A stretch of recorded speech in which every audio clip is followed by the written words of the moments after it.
Yeah, he was a little off there, I think. Well, okay, I see. So we're going to catch a little bit of a delay on Sound Defense's side as they line up the streams to be at the same point.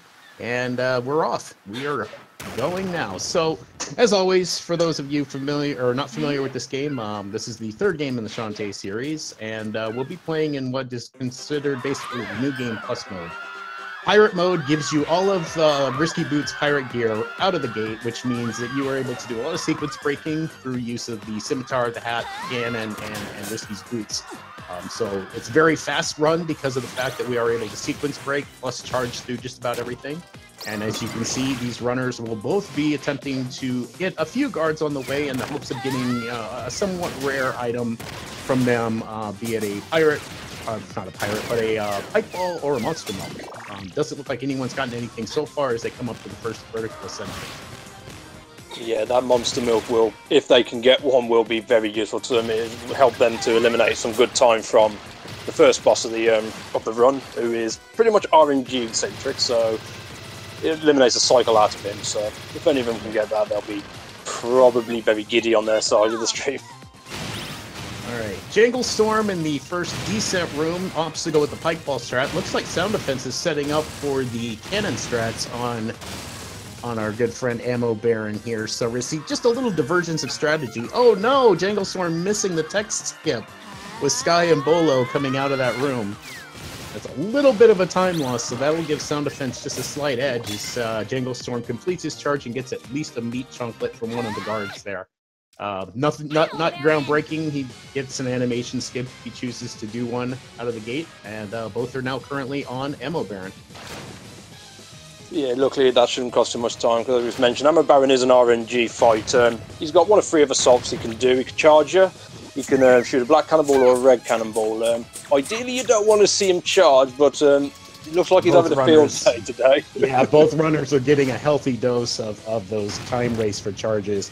And Sound Defense, not very happy with what he's seen, has decided to go ahead and pop his pike ball after the fact. He may have missed something on the first round, so he wants to guarantee that he at least gets the 3 cycle on that. And Janglestorm right behind, polishing off the Ammo Baron. Neither one of them probably very happy with that fight, but RNG is what it was, and there's not a distinctive edge. I mean, we're only a couple of seconds to spare it at this point. So, you know, Ammo Baron setting hopefully what we hopefully believe is not going to be the tone for this run from an RNG perspective, but we'll see how the rest of the bosses treat us.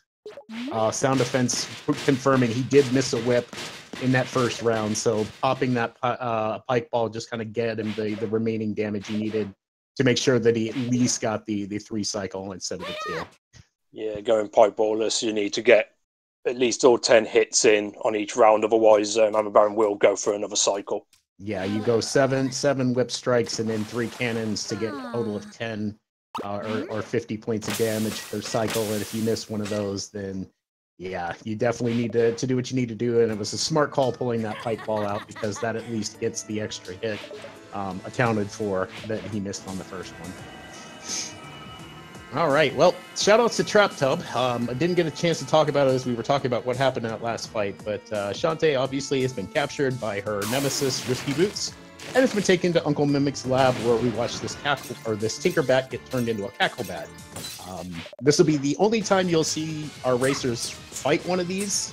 There's a good ending category we call All Dark Magic, where you would have to take on all 20 of these and get their magic. This one's mandatory by story, so they will have to at least take this one out, and should ideally be the only actual collectible in the game that either runner will collect. But we'll see how things go. Hopefully there will be no hardships of shame this time. We can only pray. Yeah. So yeah, once Cacklebat's down, the Pavers is a Sky to get a library card to enable them to push forward, but they've also got to do a mandatory save, which I absolutely hate myself, but it's one of the things. But with both of them, they'll be able to move through the scarecrow fields, and you'll notice they'll be intentionally taking out the scarecrows. This again is to try and get some beautiful drops early doors in the run.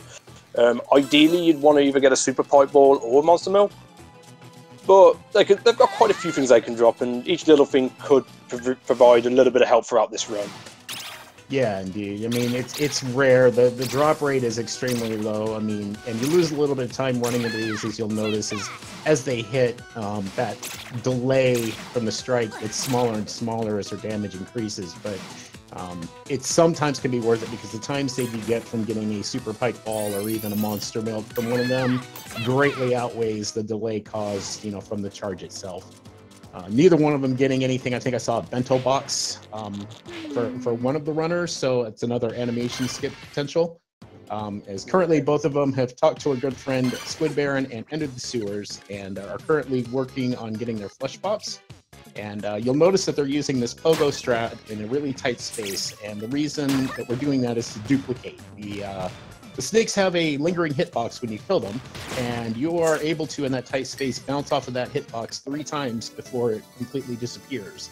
Each time you hit it, you get the roll for an item drop, which is a flesh pop. They have a 50% chance to drop. So they're trying to get 3 of them because that's required to get the key from Bolo to save him from these little zombie kids. And both runners not having too much trouble.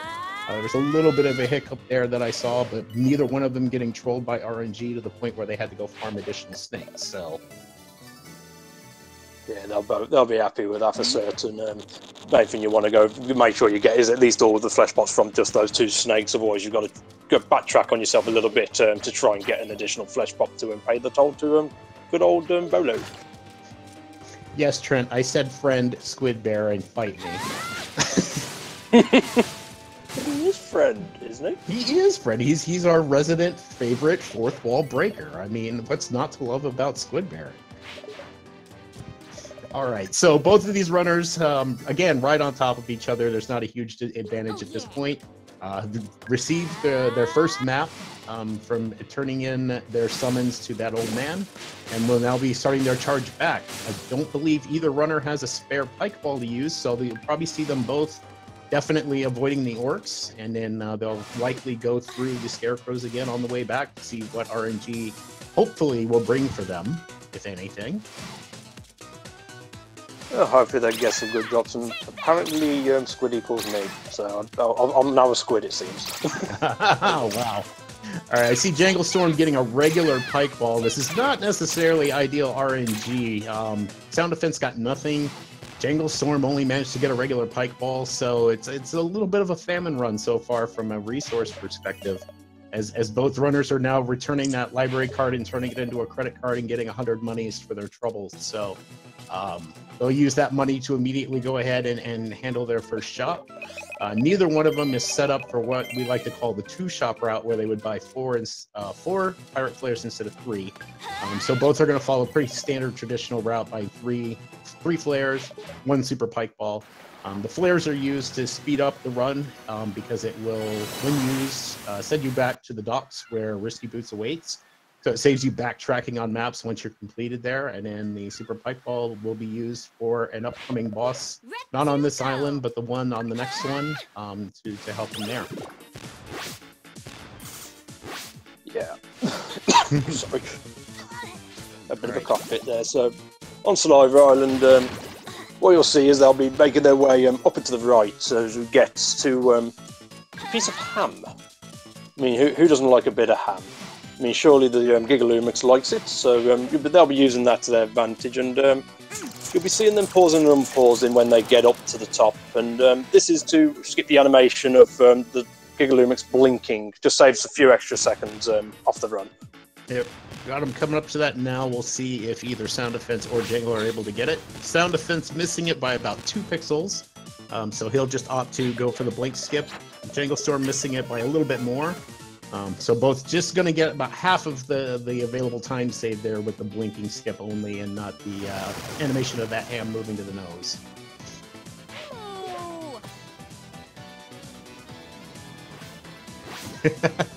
Melodia bringing up a good point. The most important piece of RNG is, does Shantae say "Ret to go"? once she's able to move from her dialogue with Risky at each dot. Mm-hmm. We used to call that calling run. Yeah, if you got that, that meant good things for your run. At least we always like to believe that. Yeah, well, yeah, it's something to believe, of course. Both having a bathe in the old saliva, obviously a bit of a sticky situation. That was a bit of a joke there, but never mind. Nobody heard it, I hope. As they'll be setting up to enter the next lab, and it seems the petrify spell does exactly what it's supposed to do. It kind of yeah. Oops. Yeah, I'll just say that your commentary there was very warm and viscous, much like the water in that pool. Anyway, it's my own fault. I started it. So, at any rate, for all that trouble, obviously, she got the petrify spell. We've returned it to this old man who thought that using a petrify spell would be the solution to his problem of unpetrifying his fiance. Obviously, that's not how these things work. He gets petrified instead, and then because of some weird, Sequin Land magic and thing of breaking physics, he suddenly becomes more dense, and the weight now becomes too much for the entrance of the dungeon. Both entrants are in, and they take this quick detour into this retro dungeon, which is a throwback and an Easter egg way forward added to this game, which is a replica of the very first labyrinth of the GBC Shantae game. So they're now going through here for a very specific reason. This detour is to save a large amount of time later in the run by collecting these keys. Keys are not specific to the dungeon that they are collected in, which means that they can keep these in their inventory and use them whenever they see fit. So grabbing these 2 keys saves a significant amount of time, and later bit of part of this game where you would normally have to go around through a complicated bit of collecting these keys to free our friends. But we'll get to that point when we get there. But they're both done. Not too many trouble. They're still right on top of each other, and it looks like Jangle getting an additional lobster tail through his charge there. No monster milks for either runner, so we'll see pretty standard Wetman room and Cyclops plant tactics, I believe. Yeah, I'd probably assume that as well. Both runners opting to ignore the key in lower portion of Spittle Maze. It's one of a few keys that you can collect for your key route, and they're both going to be aiming for the one in Cackle Tower, I believe, to get some potential extra drops, which we'll explain a bit more when we get to there. But you have noticed... Just Turkey, I'll let you know, you're cutting in and out a little bit. I don't know if your connection's a little unstable. But yeah, as he was saying, basically, they're just kind of collecting what they're going to need here. And both runners, again, just kind of doing more standard tactics for the Wetman group here. They're both coming up on our first boss, Cyclops Plant. And what you're going to see is a mimic of what we did in the sewers, where they're going to get pinned between the ceiling and the boss. And this allows us to deal significant damage in a short amount of time. Don't blink in the first round, obviously, as Sound Defense making very quick work of that. And now the second phase, same thing. Basically, Sound Defense having a little trouble. He jumped up late. That's going to be hard to recover from. He's going to take a few hits there. This will be a little bit slower than he's anticipating. Let's see how Jangle does. A little bit better. Yeah, much better. Sound Defense fighting his rhythm there after the first laser phase. So Janglestorm holds back in the lead, just barely. Because of the slight mistake at the beginning from Sound Defense on the second phase. Looks like, again, both runners right on top of each other. We're probably less than a second difference between the two. So. Yeah, very close so far. Very close races. We pretty much predicted. Hopefully, I'm not cutting in and out now. If I am, I'll have to reset my own equipment just to be sure. But yeah, you seem solid now. Oh, okay. Well, that worked then. Whee! So yeah, okay. So Cyclops Plant down and both equaling out there. Pretty much, they'll be making their way to the next island of. This island. I forgot the name of it already. Spiderweb Island. Spiderweb. Yep. Home of one of the more annoying parts of the run, in my opinion. I'm not going to say one of the most entertaining boss because I got called out last time for loving the section, and I need to regain a few things. I'm like, no, I don't like it. But yeah, sorry, I kind of rambled there for a little bit. Turkey you take over a minute. Turkey putting his foot down on the fact that we've used this tournament as a meme to say that he loves the Run Roddy Top section when in fact he hates it. So both runners trying to run through here. Janglestorm catching one of the notorious corners this game has to offer, which just instantly kills his charge. That allows Sound Defense to basically still keep right up with them, as both are going to take this detour to get this relic under the ground here.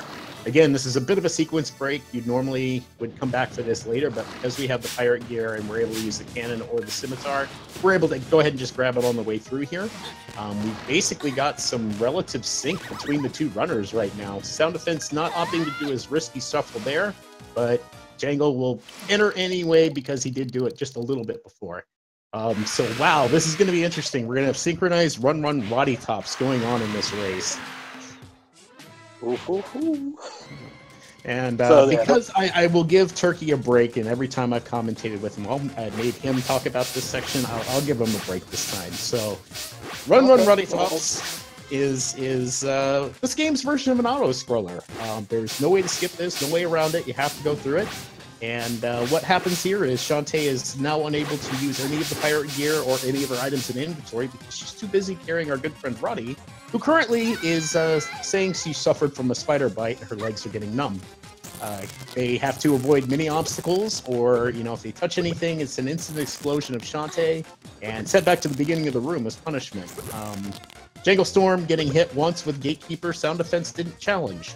So right now, Sound Defense is deathless. Janglestorm has taken one, but there hasn't been any major gain on that front. Both are right there on top of each other as we enter the spike room here. These spikes run on a global timer. Not exactly sure when the clock starts for these, but you know, you can't really do anything to manipulate these. This is the most auto-scrolly part of it because you have to wait for each of these pillars to kind of go in and out for you to be able to move forward, and there's nothing that you can do to change it. Both runners, of course, not having any trouble with this part. This is pretty easy. It just feels like an eternity in a speed run. Oh, Sound Defense having a jump input eaten, lands on one of the grabby hands there, sends him back to the beginning of the room, so that'll give Janglestorm the lead back in return. The mistakes here can be punishing or not as punishing. It depends really on what it is. Some of these rooms are kind of lengthy. This one, just from a time perspective. Oh, Jangle taking a tongue death trying to skip there, and now having a little bit of trouble with this room. That lays Sound Defense right back into it, and now takes a slight lead because of the global timer cycle with the pillars. Looks like this is going to keep going back and forth. Yeah, we're going to see, I think, a number of lead changes here as they both go through the tombstone room. If you're wondering why they're jumping only at certain ones, it's because we know which tombstones can move. We just don't know when they will, as that's a bit of RNG there. I'm going to go ahead and invalidate both runners right now for not performing a safe jump, so these runs won't count for anything. Oh, shame. Yep.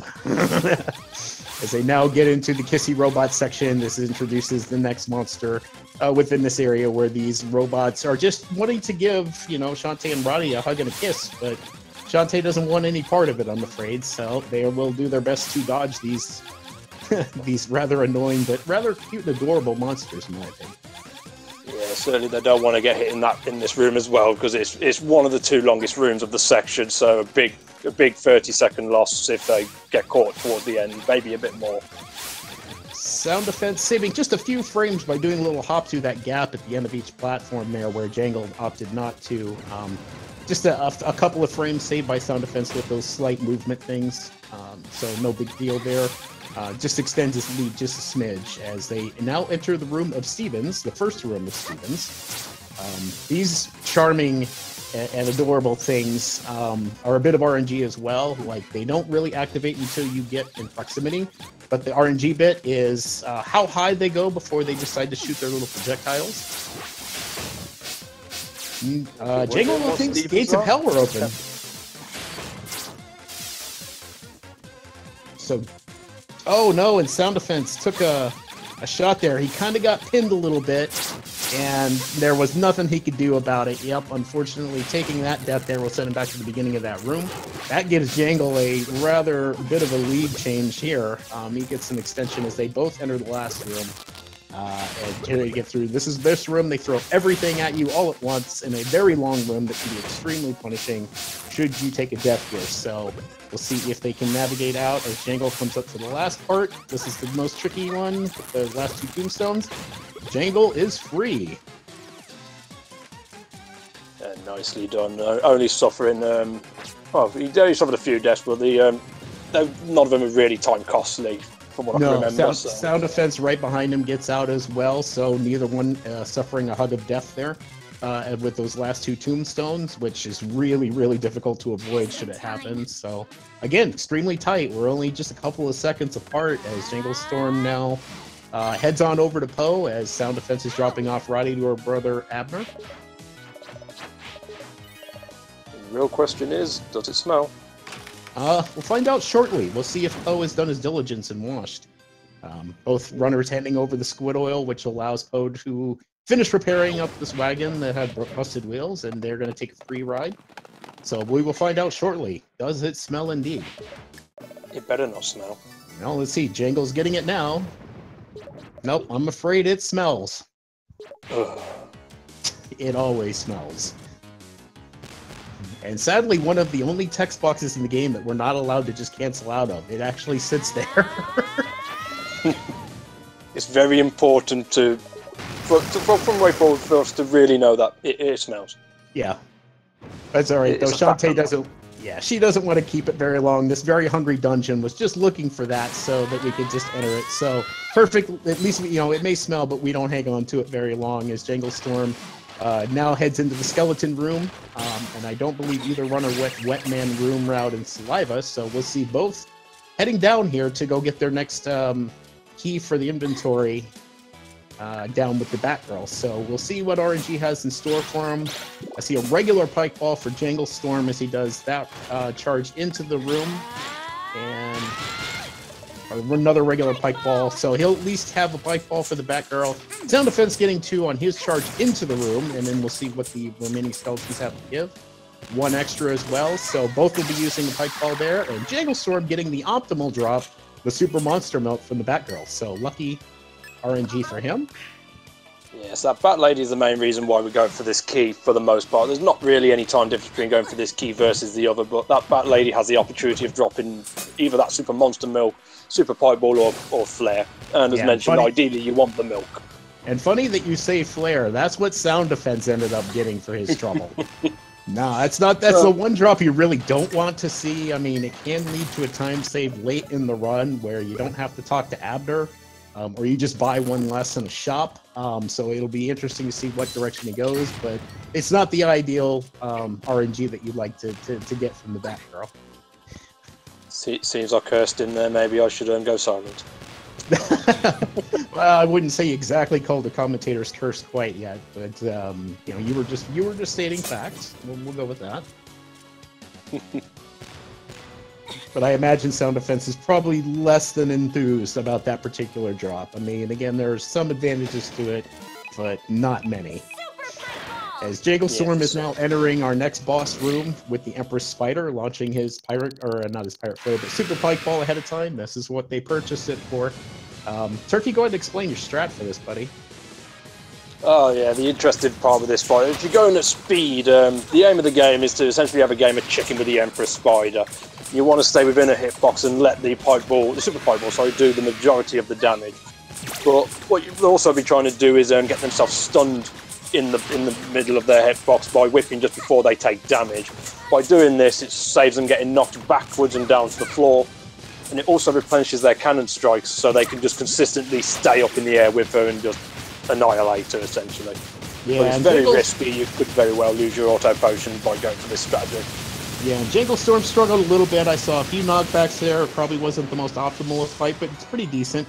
Sound Defense made up the gap, though, of this particular one. He was lagging a little bit behind as he was going through here, but had a little bit cleaner of a fight. And the most important thing, neither runner losing their auto potions. So that's good. That's one of the risky strats of staying in the hitbox. You run the potential of losing that item, which is extremely valuable to run this game at speed and have as an extra safety net. So both runners still having that safety net in place means we'll probably not see any necessary any sort of safety saves or anything, as they still have that to fall back on should anything occur.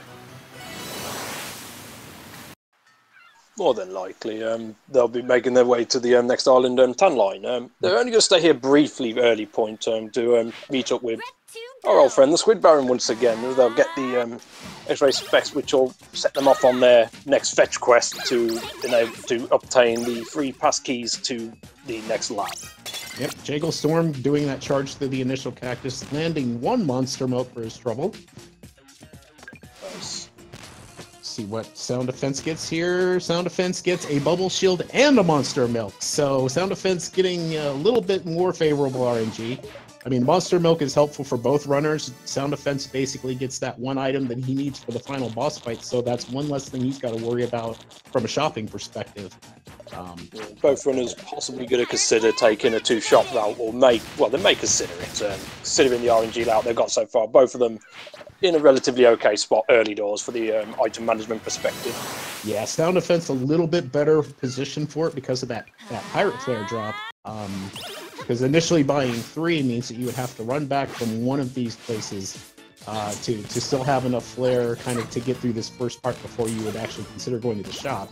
Sound Defense having that drop, it could save him that thought of having to do the 3rd shop now, because he's already got that extra flare he would need until he goes back down to the Death Mask. So be interesting to see how he plays this here as both runners have returned to Saliva. They've got to make a pit stop here for one really quick item, which is the sarcophagi. Janglestorm navigating very well there, didn't have any problems in Mermaid Row, and has now collected his next mummy sketch. And he'll be flaring back out here as Sound Defense also getting through Mermaid Row, no problem.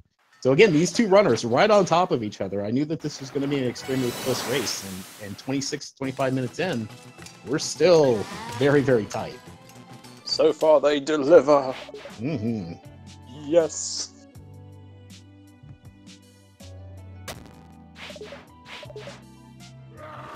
All right, so we'll say our respects to Joe, who's just been killed by Sky's dad.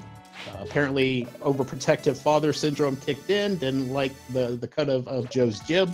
Had him read the sarcophagus, and the curse does its thing. And again, Sky's singlehood is safe, much to the relief of Pop as he wipes sweat from his brow. And Mom claps in happiness. Yeah, must be hard to try and date Sky.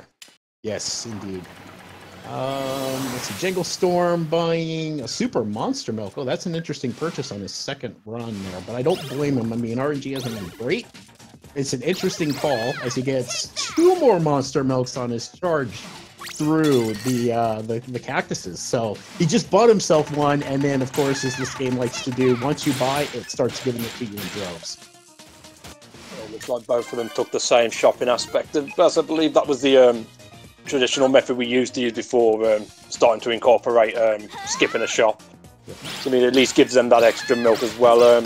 Jangle was able to get some more milks on his way in, I'm pretty sure. So milk-wise, I'm pretty sure Janglestorm is all set. So he'll just be hoping to get some super pipe balls. I mean, he's got one. In between his 2 charges in the skeletons as well, he got a total of 2 super pike balls. Sound Defense did manage to get 1. He just got another that potentially might have been a 3rd in there. So, you know, very equal RNG from both these runners, I think, in the overall scheme. I mean, it's all happening in a different spot, but they're both getting about the same amount of items. So, there's no distinctive lead, even from the inventory aspect, although Sound Defense appears to be gathering just a few extra gems. So I have a feeling he's not too happy with his inventory. He wants to kind of add a little bit of a buffer here as Janglestorm completes his code to enter Tanline Temple, and we'll be starting our Metal Gear Shantae segment. Yeah, Metal Gear Shantae is another fun area. The aim of the game, as the title includes, well, the name we give it anyway, you don't want to get caught at all, but this section can be more devastating compared to Run. Because if you get caught here, it doesn't send you to the beginning of the room, it sends you right back to where you started off. So getting caught in anywhere in here could cost you major time. So here's hoping they don't do that. The last room here can be the most punishing because it does indeed cost you 1 full minute. If you're optimal enough to get back in through the door, it does cost you 1 full minute of time. So we'll see. Sound Defense was trying to do the 1 cycle guard room strat by whipping that guard, missed the whip. So we'll now be hung up just like Janglestorm was. So no distinctive advantage gained there. Janglestorm not getting the extra gems up above. I think he seems pretty content with his inventory to where he's at, which is good to see. And we'll see how he does on the final guard room. So far, so good as he's kind of set up for the one cycle. And goes for it and gets it. Okay, so Janglestorm is free. No captures. So very solid 10-line temple. That's what you want to see there. It's extremely risky, especially that last jump. That's the one that does cost you 1 minute. Sound Defense also getting it. So both runners out of 10-line temple, no problem. So again, this run is... for this race. Yeah, this run or this race remains extremely close, and probably a disparity of about 5-6 seconds at this point, as Janglestorm is now freeing all of our compatriots. First Risky, then Sky, and then Roddy Tops. Risky was captured at the docks while waiting. Sky came here looking for a cure for Joe, her boyfriend, and got captured. And then Roddy Tops just followed Shantae because, she loves Shantae and wants to be close, and happened to get captured as well. The funny part about this is that all 4 of these kidnappings occurred within the span of 30 minutes. As we find out here, the girls will open up this room, go and face the royal vizier who threw them all in prison. And it's because they mistook all of these girls for that statue in the background. Not exactly sure if this guy needs to get his prescription checked on his glasses, but I might recommend it.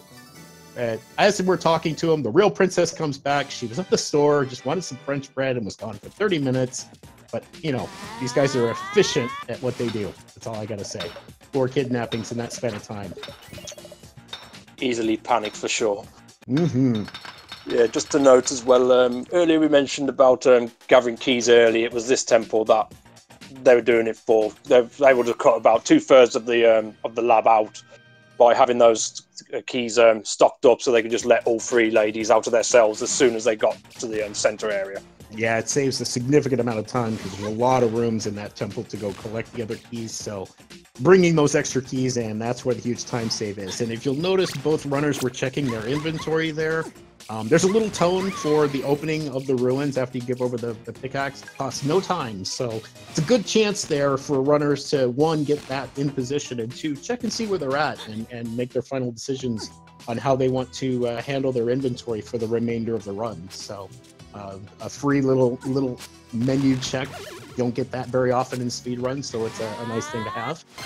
As both runners currently in the catacombs. Right now, Janglestorm is trying to navigate this rather difficult purple block room. There's just a lot going on here because they're trying to break these blocks in tight spaces to do things a little bit quicker, while these cactuses tend to swarm if you take a little too long doing that. Sound Defense did manage to get 1 extra monster milk on his way down, so that will be useful. And Sound Defense also getting another monster milk from the cactuses in the gauntlet room. So super pipe ball for Janglestorm on the Scorp Gals. Super monster milk for Sound Defense on the Scorp Gals. So they get a slight disparity between the 2 runners in the RNG, but both still getting rather favorable drops across the board. In fairness, I think their RNG's been pretty similar. I mean, it's never appeared in different spots, but they've been scarily identical in terms of their item layout. Yeah, I can't really call any definitive advantage at this point based on the drops received by either runner at this point, as both having trouble getting the 1 cycle crusher room here. Both taking it safe after bonking initially. Sound Defense accidentally walking out of the room first before trying it again. But both of them entering into Squid Bear and only seconds apart. Now, Sound Defense has kind of taken the lead, but only by like a matter of a second or 2. So this race is still pretty much anyone's. Looks like Sound Defense setting up for Monster Milk and Super Pipe Ball. And Janglestorm taking it even lighter. He's using a regular Monster Milk and a regular Pipe Ball. So this is going to make things... Oh, don't die. Sound Defense will get a clear-cut lead here. Ideally, what they're trying to do is kill this boss on a cycle because this fight is scripted. He will do 2 charges. Well, he'll do a charge, he'll do a jumping sequence, he'll do another charge, and then after that he'll do an eating phase. Sound Defense getting exactly what he wanted to see. He would basically take out the first phase of Squid Baron right before that eating phase happens, so that after you crack the shell in his second phase, he goes right in that eating phase and allows you to pound on him pretty quickly. Janglestorm, with that setup, very difficult, if even impossible potentially, to get that setup. So his fight's going to drag on just a little bit longer, but managed to do it without losing his auto potion. Man, that was a scary fight for Jangle. Whew. Yeah, but I thought Jangle had at least 3 super multimills in his repertoire, so I'm a little bit surprised he decided to go with the 2 weakest, but unless there's something I've missed, which is a possibility. Yeah, I'm a little confused by the call too, but I think he prefers to save them maybe for the final 3 bosses, which isn't terrible call, but ideally you'd save you would save more time using like a super monster milk here and using a regular monster milk against Daggeron. And it's probably a preference with bosses. I'm going to assume he probably would rather get Daggeron down quicker than someone like Squid Baron. He probably feels more comfortable taking Squid Baron on with the weaker set. Yeah, it's fair. I mean, sure, things can spiral out of control with Squid Baron, but they don't get as out of control as it can with Daggeron, especially in the latter part of that fight. So, you're right. It probably is a comfort call from Janglestorm. I don't disagree with it, but it did drag that fight on and allowed Sound Defense to get a little bit ahead. But both runners making the detour back to Scuttletown, picking up this death mask from Bolo, who, upon giving him the X-ray specs, becomes incredibly smart. And Sound Defense is now currently starting his Mudbog Island charge. So, having the pirate gear makes this place quite the blessing. But go ahead, Turkey. Yeah, I was just going to say, Mudbog can be a big danger to anyone. And usually knows the casual's nightmare as well, but aiming to make sure that they keep their charge throughout the section. And there's going to be some ceiling areas as well, which means they're going to need to know exactly how they're going to maneuver the section to evade bonking. You get clustered in this zone, you could very well lose a lot of health. Yeah, that's definitely going to be a devastating point. Sound Defense had no problems. He got through there without getting hung up. Janglestorm also very efficiently getting through here as well.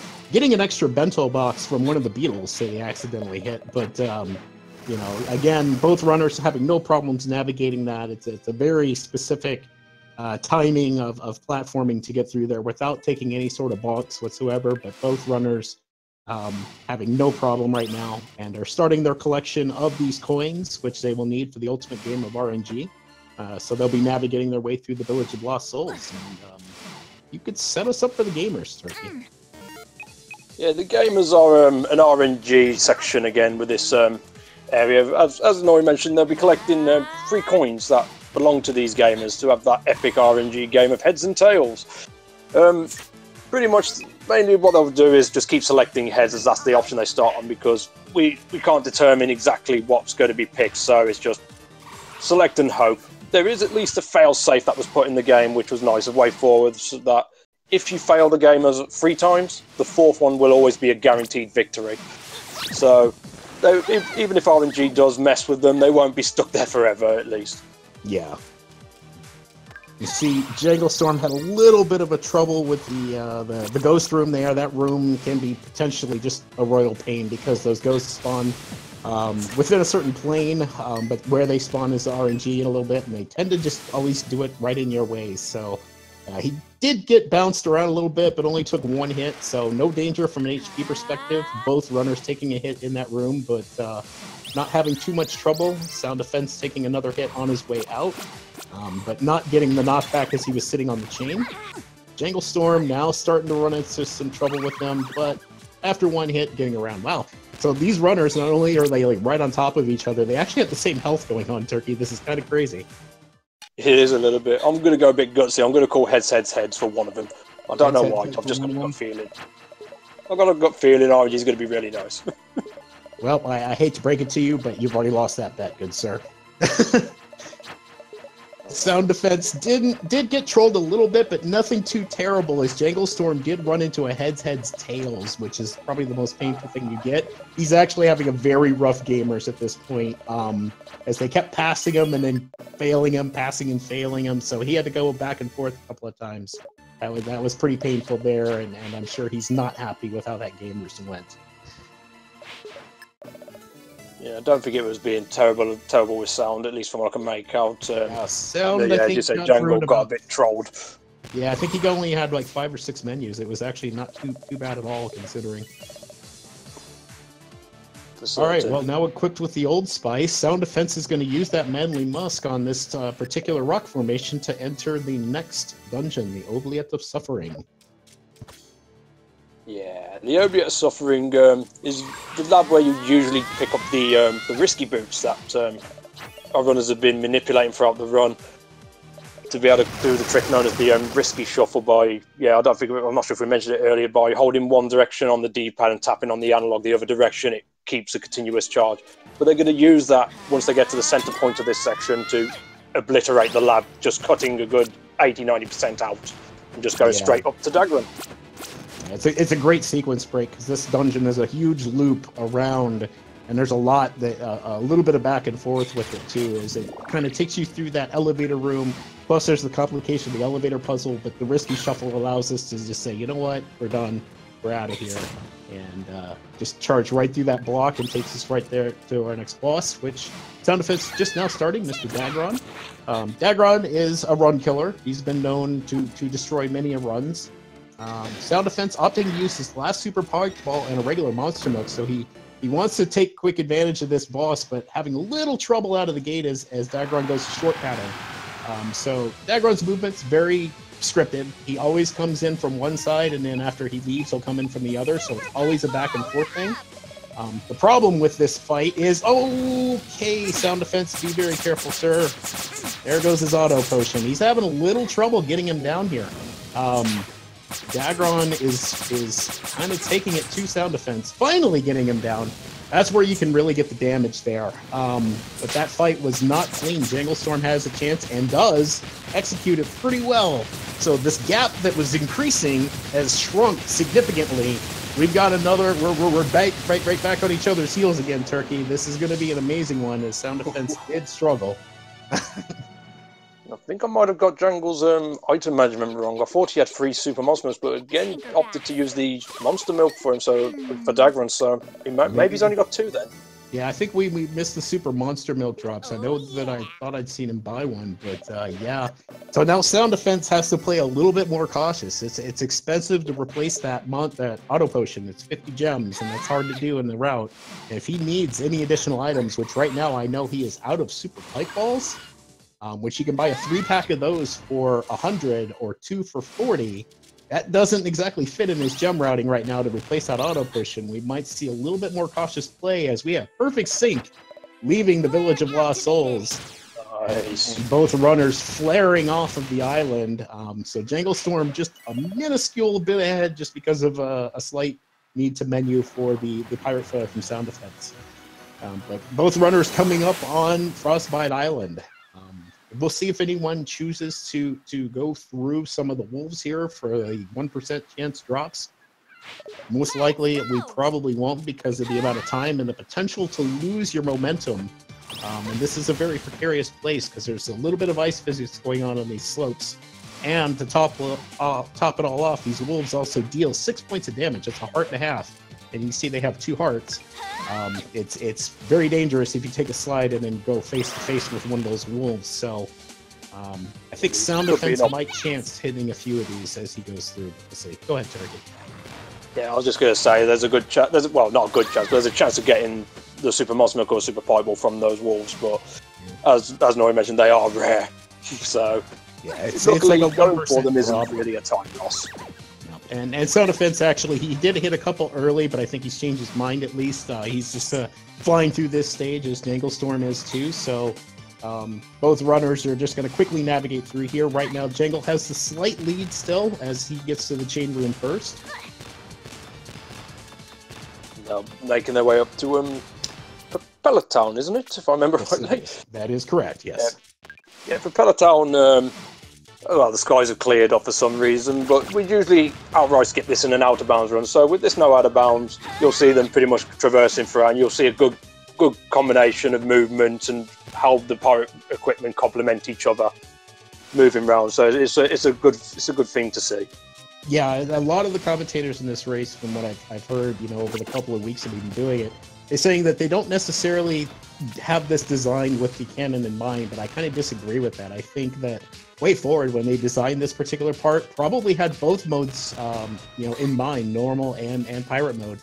As Sound Defense having a little trouble with the blocks there, ends up hitting a spike, so he got sent back to the beginning of that room, which gives Janglestorm's lead just a little bit extra buffer, as he's now going through the final long, well, I'd say the next long horizontal part, which probably one of my favorite rooms to do. It's just, you stay in the air pretty much the whole time, using the hat, cannon occasionally, floating over all these giant pits of death. I don't know, I enjoy the platforming through this part, no matter which way you go with it. It's a great feeling to do, to be fair. Yeah. And they'll come all this way for part of the fetch quest, where they'll be talking to Bolo. We will give them a targeting module, which will be used a little bit later on. But they've still got a few more things they've got to sort out for this fetch quest to be able to open up the final lab of this run. Yep. And Janglestorm having no problems. Sound Defense is about, I'd say about 9 seconds behind Jangle right now, as they both flare out after receiving that targeting module. Now, I don't know about you, Turkey, but you know, Bolo, he's been around a bit. He's done many a thing. You think that he built that thing correctly? Well, he's got the X-ray specs. He was able to decipher a death mask. I mean, it's possible. Yeah, I mean, he was hired because of those glasses. So, I mean, you know, what could potentially go wrong, right? Both runners... I don't think anything can go wrong. No, I don't think so either. All right, so both runners returning back to Spiderweb Island to visit Roddy and Abner. It's because the lost soul that they received after beating Dagron needed to be identified. And they've now gone back to find out that that is actually the spirit of Joe, the boyfriend of Sky, who got brutally murdered by Sky's parents earlier.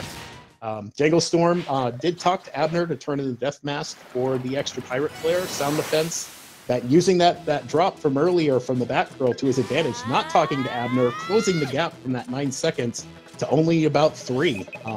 So again, right on each other's heels as they both start to do a final shot here. And Sound Defense, I believe, still needed flares as well. Yeah, and they both needed flares, and Sound Defense did do what I kind of anticipated was going to happen. He kind of supplemented his super pipeball stash, considering he didn't really have any towards the end. Ooh, Janglestorm getting a lucky Monster Milk drop from the Scarecrows as he charges on through there. For the last part of this, well, I won't say the last part, but pretty much the last major diversion during this fetch quest sequence to open up our next dungeon. And also landing a bento box from an orc as well. So RNG continues to give on Janglestorm's side there. As both of them are now talking to our good friend Berenson. You'll be happy to know, Turkey, Janglestorm does get your favorite trick. Poor Berenson. I was hoping. I mean, we knew this race was going to be close. We just had that feeling. But man, this is. I can't even put it into words. Yeah, it's extremely close. We're about 4 seconds apart as they both flare away from Branson to go revive Joe, and literally it's just right on top of each other here. So this is still anybody's race, but we do have the great equalizer forthcoming. Whew. All right, so handing over all the goodies to Ammo Baron here. His intent is to blow up the Sequin Land Palace, but our good friend Bolo, in all of his knowledge of electronics, apparently can't make targeting modules too well. That shot missed significantly. And both runners sending off Techno Baron to the 4th Shantae game, Half Genie Hero, in that scene. So we won't be seeing him again. Yeah, we won't be seeing him again, but they now have entrance to our abandoned factory, the final official rail dungeon, not counting the Pirate Master's Tower.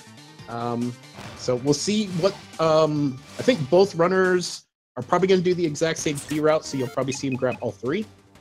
Janglestorm's going to take advantage of his food drops and do some animation skips there, and I don't think we actually talked about those, but using a food item or a potion when collecting an item will actually skip the collection animation of Shantae holding up the item she got in the fanfare. It'll just use the item consumable item animation, whether she's drinking a potion or eating food, which is a couple seconds shorter overall. So any of those opportunities that you have to skip the animation, it's a time save. Definitely. Oh, sorry. Alright, so just to get a bit of a prelude for the boss of this lab, he is the Steel Maggot. We better know him as RNG the Boss.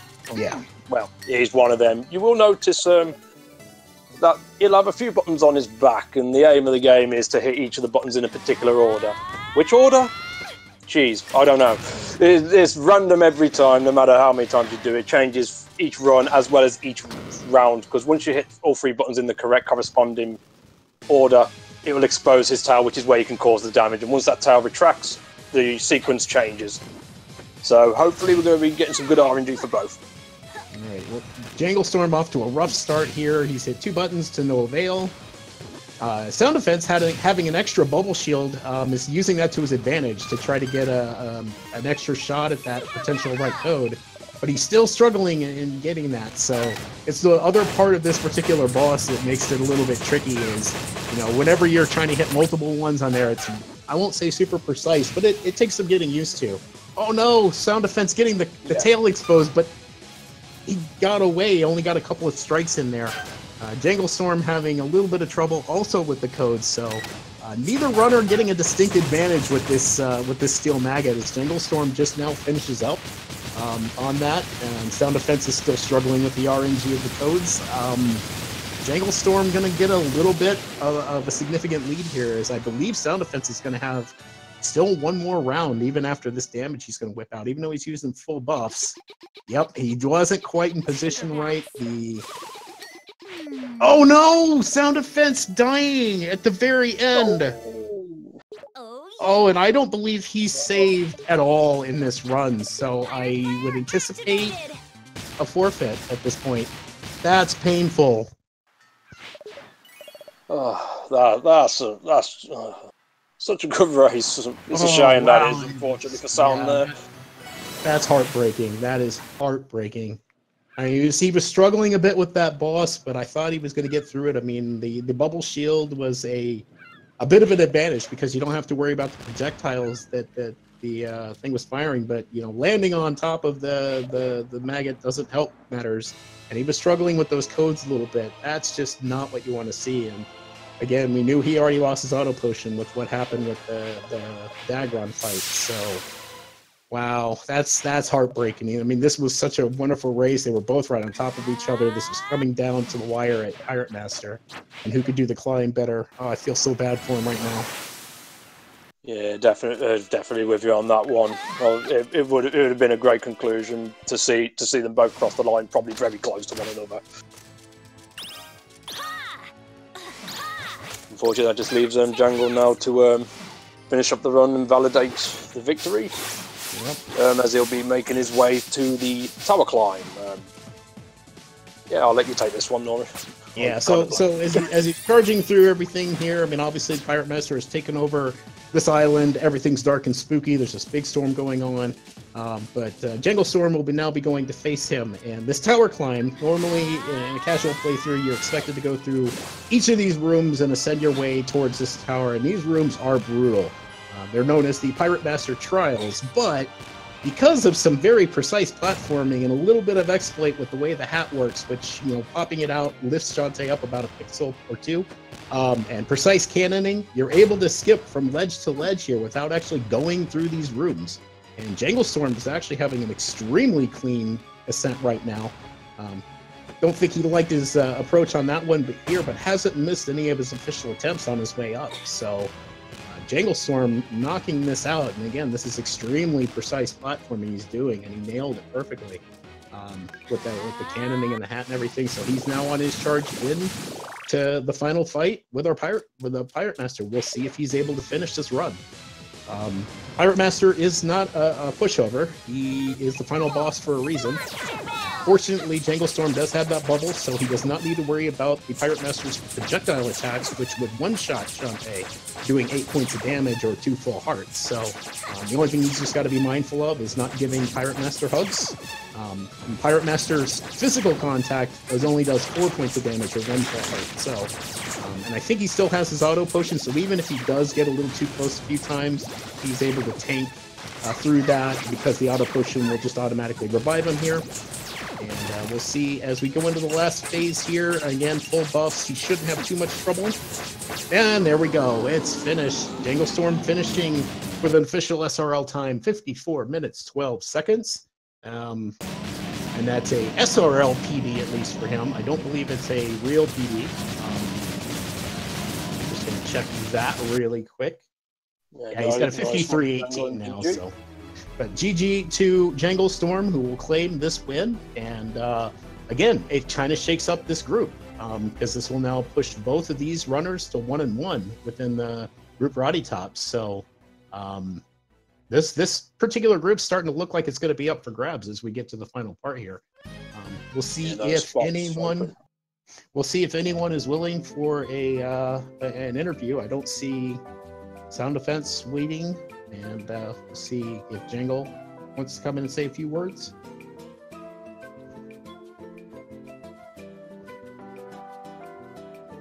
I do see Sound Defense has popped in, so I'll bring him on over.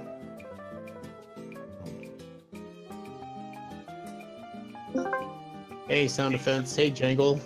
Hey, guys. Sound Defense, sorry to see that run die like that. It honestly felt a little predestined because I was frustrated through that entire run. I was making mistakes I've never made before. Like, I don't know why I was so nervous. My hands were shaking, but I just could not get it together. So I'm not honestly that surprised. Wow, it was a real shame too, because literally the entire race you guys were trading back and forth. I lost count of the amount of lead changes that we watched, and both of you were exactly how we predicted. I mean, knowing both your guys' performance going into this race so far with your times, plus your actual PBs on the leaderboards, I was like, this is going to be an extremely close race. Both of these runners running at about equal skill, and it showed. And it was very, very exciting. And unfortunately, again, that maggot fight just seemed to get a little out of control. And I was worried for you there, especially knowing you lost the auto potion at Dagron. So...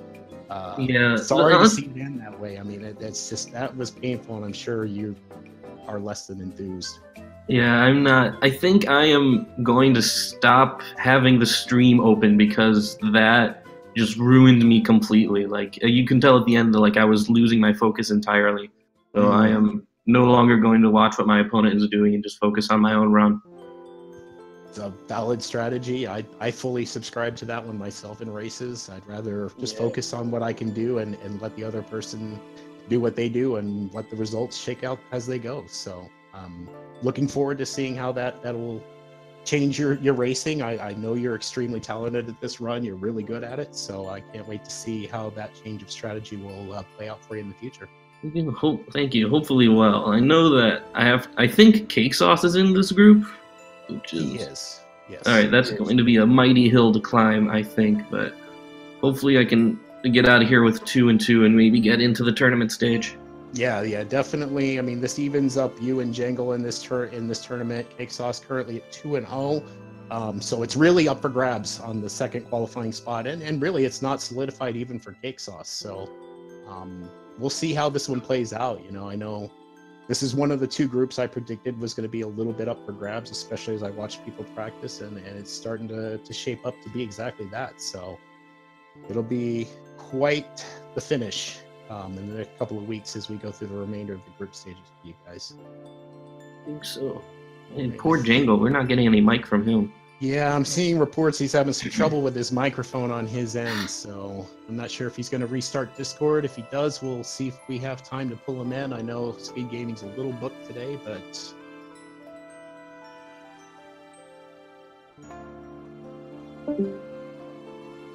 All right, he's restarting Discord, so we'll see if he's able to come in and say a few words. I still got to say that was still a really good race, despite. I say, you mentioned you had the nerves kicking in and everything, and that unfortunate death, but still got to be pretty happy with yourself at least. I mean, that was definitely a very close contested match up there, and put on one hell of a show, to be perfectly honest. Hey, Jangle, you were able to join us. I think I heard you there. Yeah, I'm finally connected. All right, GG on congrats on your win, Jangle. Yeah, I was Extremely surprised close to see race. forfeit all of a sudden, so I take it the run died there. Yeah, unfortunately, well, I'll let Sound Defense if he wants to talk about it. I know it's painful, but I'll let him describe what happened. Yeah, basically, like, I was just completely losing my focus at the end as the run went on. I was making more and more dumb mistakes, and eventually I just kicked it on the worst steel maggot fight that's ever been fought. Oh, did you die there? I did. Ah, that's too bad. Yeah. Hey, so thoughts on your RNG throughout that run, Jangle? I mean, Turkey and I were both kind of marveling, I think, for both of you guys, how the game was kind of sparsing things out. It was being generous, but only so generous, and Well, at how least I you got guys enough wanted to pike manage balls your... and, at least I got enough pike balls and monster milks, but I didn't get a bubble shield, so I had to buy that one later on. So I was kind of hoping for a drop on that, because you usually get that, but you can't have it all. No, the game giveth, the game taketh away in that regard, and you both had like either enough monster milks or enough pike balls, but not both at any given point. So, you know, it was fun trying to theorize what the next shop was going to look like and things like that. I mean, it was a phenomenal run from two very equally skilled runners, and we definitely got our money's worth until kind of the factory happened. But it was a great race. I'm proud to have been able to commentate for it and watch both of you kind of do your thing. Yeah, GG Sound Defense. GG, man. Well, congratulations. Thank you. Had I not died, you still would have won. You outplayed me on this race.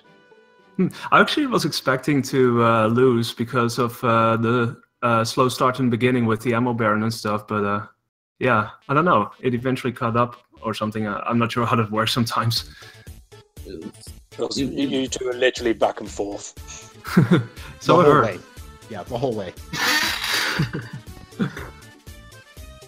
All right. Well, any final words from either of our runners? It was fun, I guess. Yeah, it was fun. Well done. I am going to eat because I'm starving. All right. Well, we'll conclude here. Definitely recommend following both of the runners, Sound Defense and Janglestorm. Definitely check them out. They're both wonderful runners of this game and talented streamers and all that they do. Also follow my pal Turkey over here to the lower part of me in Discord. He's a phenomenal runner of this game. Holds quite a few world records, if I do say so. And just an all-around good person, so definitely drop him a follow as well.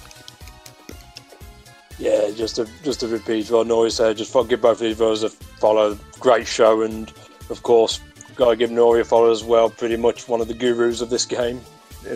How I look at it anyway. You probably disagree. I know a lot. I just can't execute. That's my biggest problem. But at any rate, yeah, you can. Sometimes. Any rate, update. We only have one more race scheduled for the weekend for this particular tournament, and that will be tomorrow, where Trencher TR will be breaking his seal and finally getting his first race in, and he will be up against Rogueling. So yeah, that will not be restreamed on Speed Gaming. Speed Gaming has the day off for the holiday tomorrow, so I personally, JT Norimaki, will be restreaming that particular race. But definitely check out both of those runners as well. Both really good. I expect a pretty good race out of those two, and we'll have to just see what the remaining schedule will look like as the racers will get back to rescheduling the runs. So that should conclude us here for the Shantae tournament. Looks like right now on Speed Gaming 1, we have a Link to the Past randomizer key sanity race going on. And I think Speed Gaming 2 still has the Jax and Daxter relay race going on. So those are your current ongoing particular ones. And later on today, we've got another Dark Souls race. Looks like we have Rockman 2 on the schedule for Speed Gaming 2, and Ori and the Blind Forest tournament race on Speed Gaming 4. So that'll be at least in the next hour or so. So definitely check those out. And I think from all of us, thank you, Speed Gaming, as always, for hosting. And we will see you guys next time. Take care, everyone.